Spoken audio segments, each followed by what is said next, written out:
Hello everyone. से episode के starting में दिखाया जाता है कि शान हैंग के पास ही बेचारी याओ सो गई थी। उसे पता भी नहीं चला था। शान हैंग उसके सोने की वजह से पूरी रात सो नहीं पाया था, क्योंकि वो मुंह के साथ अपने हाथ पैर भी चला रही थी। इवन उसने शान हैंग को बहुत बुरी तरीके से थप्पड़ भी मार के नीचे गिर दिया था। अब जैसे ही याओ की आँख खुलती है और वो अपने आप को शान हैंग के बेड पे पाती है, तो वो शान हैंग को ही सुनाने लग जाती है। ऐसे उसे लगा था कि शायद शान हैंग उसके बेड पर आ गया था।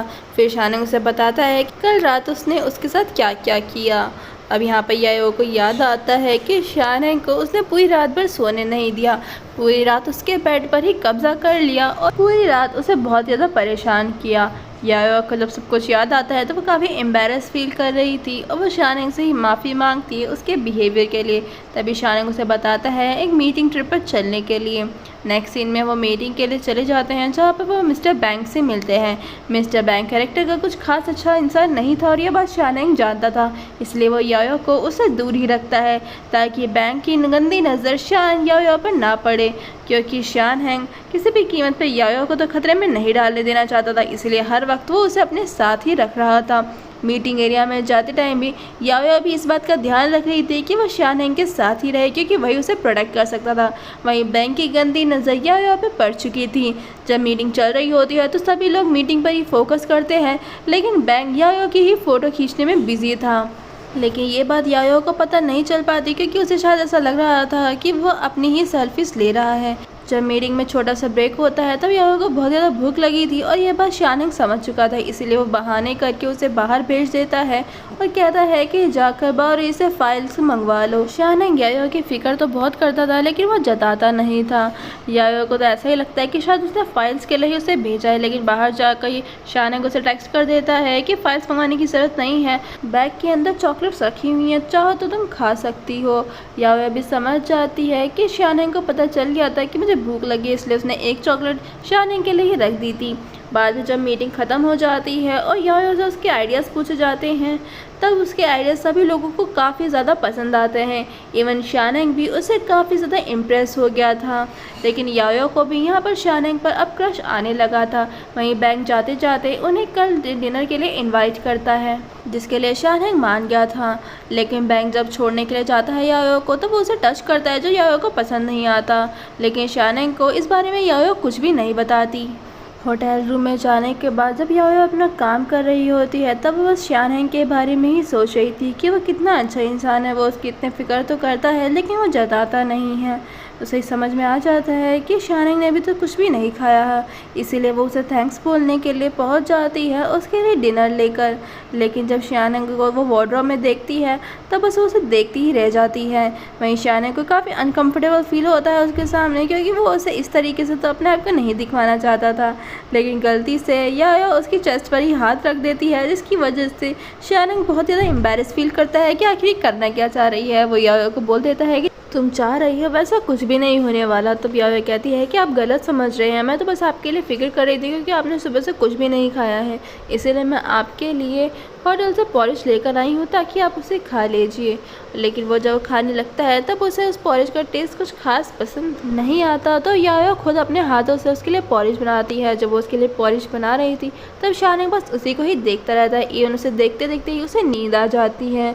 और जब याओ उसे खाना खिलाने के लिए जाती है, वो देखती है कि वो सो रहा है, तब उसे ब्लैंकेट से ही कवर कर देती है ताकि वो आराम से रेस्ट कर ले। लेकिन इतने में शान हैंग की आँख खुल चुकी थी और वो उसे इसके लिए थैंक्स बोलता है। उसके जाने के बाद जब वो उसके हाथ का बनाया हुआ पॉरिश टेस्ट करता है, तो उसे काफ़ी पसंद आता है। नेक्स्ट डे दोनों पहुंच जाते हैं बैंक से के साथ डिनर करने के लिए। बैंक तो वहाँ पर सिर्फ याओ को ही इम्पोर्टेंस दे रहा था, लेकिन जब वो शान हैंग के लिए चेयर पुल करता है, तब याओ खुद ही शान हैंग के पास जाकर बैठ जाती है ताकि उसे बैंक से दूर ही बैठना पड़े। यहाँ पर जब शान हैंग को वो ड्रिंक ऑफर करता है तो वो मना कर देता है। तो वो याओ से कहता है कि आपकी तो इतनी खूबसूरत सेक्रेटरी है ना, तो आपकी जगह यही कर लेगी ड्रिंक।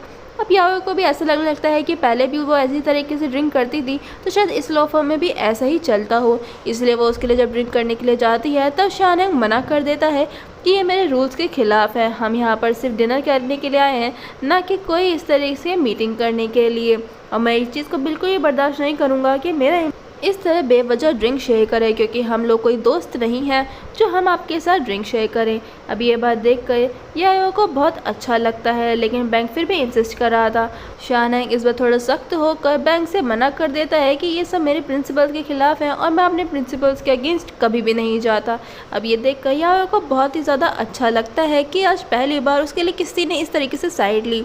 बाहर जाने के बाद याओ को अच्छे तरीके से समझाता है कि वो इस तरह का बिहेवियर टॉलरेट नहीं करेगा और उसे ये सब चीज़ें करने की ज़रूरत नहीं है जैसा उसके पहले हो चुका है, जैसे वो पास्ट में काम कर चुकी है। डिनर करने के बाद शानैंग याओ को सख्त मना कर देता है कि बैंक से अकेले में वो ना मिले क्योंकि वो अच्छे कैरेक्टर का इंसान नहीं है। इसके बाद याओ जब अपने रूम में जाती है तब आज जो कुछ भी हुआ इस बारे में वो अपनी फ्रेंड यिंग को बताती है कि शानैंग उसके साथ कितना ज़्यादा रूड है, लेकिन उसकी फ्रेंड यिंग तो बोलती है कि तुम्हें तो उसकी तारीफ़ करना चाहिए कि वो तुम्हें कितनी फ़िक्र करता है। पहले हमारे पास्ट के बॉसेस ने जो भी हमारे साथ बिहेवियर किया वो वैसा इंसान बिल्कुल भी नहीं है। अब वो बात कर ही रही होती है कि तभी इतने में बैंक के सेक्रेटरी का उसके पास मैसेज आता है कुछ फाइल्स को कलेक्ट करने के लिए। अब याओ इस बार में शानैंग की कई बातों को सोचने लग जाती है, लेकिन फिर उससे ऐसा महसूस होता है कि ये तो उसकी सेक्रेटरी ने बुलाया है ना, तो वो मिलने के लिए चली जाती है बिना कुछ सोचे समझे। लेकिन जब वो उसके असिस्टेंट से मिलने जाती है तब वो देखकर शॉक हो जाती है कि वहाँ पर बैंक भी मौजूद था, क्योंकि उसके असिस्टेंट ने बताया था कि बैंक इस वक्त मीटिंग में गया हुआ है। लेकिन उसे वो वहाँ देखकर वो सरप्राइज हो जाती है। वो जाने तो लगती है वहाँ से, लेकिन बैंक उसको बहाने से रोक लेता है।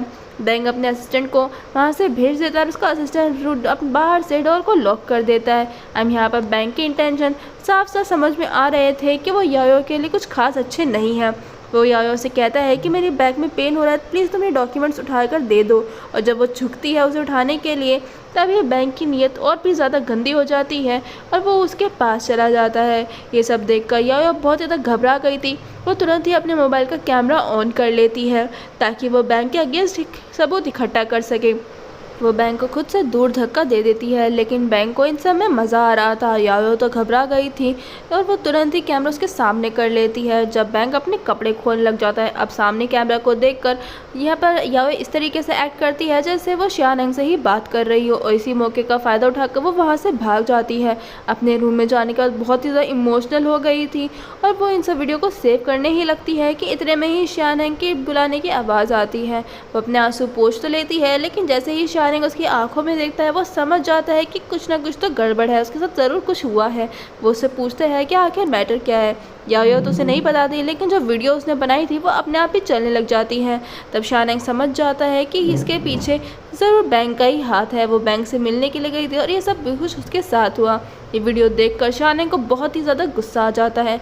याओ उसको कहती है कि मैं जानती हूँ कि वो हमारे लॉ फर्म का काफ़ी इंपॉर्टेंट क्लाइंट है, तो मैं कोई भी फाइल इसके अगेंस्ट नहीं करूँगी, आप फिक्र मत करिए, मेरी वजह से आपके लॉ फर्म को कोई भी नुकसान नहीं होगा। तो शानैंग उसे अपने साथ ले जाता।